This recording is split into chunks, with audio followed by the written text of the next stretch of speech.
He's as legendary as they come. Now the gift to Pippen from Jordan, the slam by Pippen, a beautiful play. 6 NBA championships, 6-time NBA All-Star, 2-time Olympic gold medalist, Hall of Famer.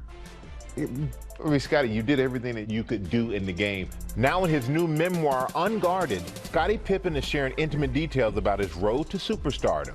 Good evening, everyone, and welcome once again to Bulls basketball. Including what he really thought about the docuseries The Last Dance, which follows the Chicago Bulls dynasty in the 90s. Pippen says when he agreed to be filmed, he wasn't aware it would focus so heavily on Michael Jordan. You come out swinging in this book, and right off the top, you have a lot of criticism about The Last Dance. I thought it was a great documentary. I felt like the documentary only told a story that sort of glorified him as a player and not glorified us as a team. You call Michael Jordan selfish in the first chapter. Why is that?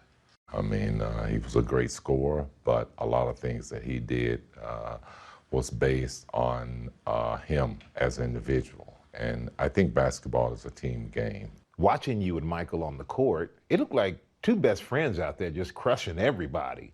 What was your relationship like off the court? It wasn't what you saw on the court. We always will have that respect for each other, but our friendship is not where people see it on TV think it is. Do you think that Michael Jordan would be as successful without you? No, but I don't think I would be successful without him. I think we both complemented each other in a lot of different ways, and we kind of competed and pushed each other to be great. Pippen says The Last Dance was a chance for Jordan to tell his story, but his new book is a chance for Pippen to tell his. Pippen's story began with learning the game on a dirt court in Hamburg, Arkansas, a rim attached to an old light pole. You say some of the best games ever played were on the dirt court. Why is that? I was learning. I was growing. That was the fun part of it because there was never any expectations or pressure. The youngest of 12 children, as a kid, his older brother Ronnie was partially paralyzed by a school bully. Later, his father would suffer a stroke, leaving him disabled. Well, it gave me a lot of responsibilities at a young age, you know, to help take care of them and to be there for my mom. And I grew up fast. Was that a motivating factor for you to play sports? Yeah, it was motivating. I mean, I was trying to find my way out. After being kicked off the basketball team in high school and without a scholarship, he'd go on to play for the University of Central Arkansas. Scott Pippen. At 21 years old, Pippen was drafted 5th overall pick, landing him with the Chicago Bulls. All the work that I put in really became fruitful for me that day, and I was able to finally take a deep breath. The book also detailing a dark moment in his relationship with then Bulls head coach Phil Jackson. 1994, there was an issue during a game where Phil Jackson wanted you to inbound the ball instead of take the last shot, and he deferred the last shot to Tony Kukoc. For years, you said Phil Jackson is a racist. I felt like that I had earned my right to take that last shot.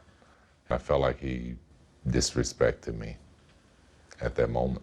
Looking back on it after all these years, you don't feel that way about it. When you're a player and you're in the heat of the moment, those things go through your mind. But now that it's over, I've had a lot more great times with Phil than I did bad times. And that's why I say that. Pippen's career in the NBA would last 17 seasons, and he'd be named one of the 50 greatest players in NBA history. He retired in 2004.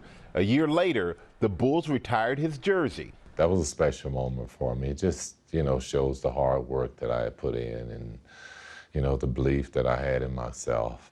And it's amazing how fast it goes, isn't it? Yeah, it is. Yeah, it's, like that? Yeah, because you're always trying to prepare for the next challenge. Before we ended, I had one final question. How do you want to be remembered? That's the greatest of all time. And that's a great answer.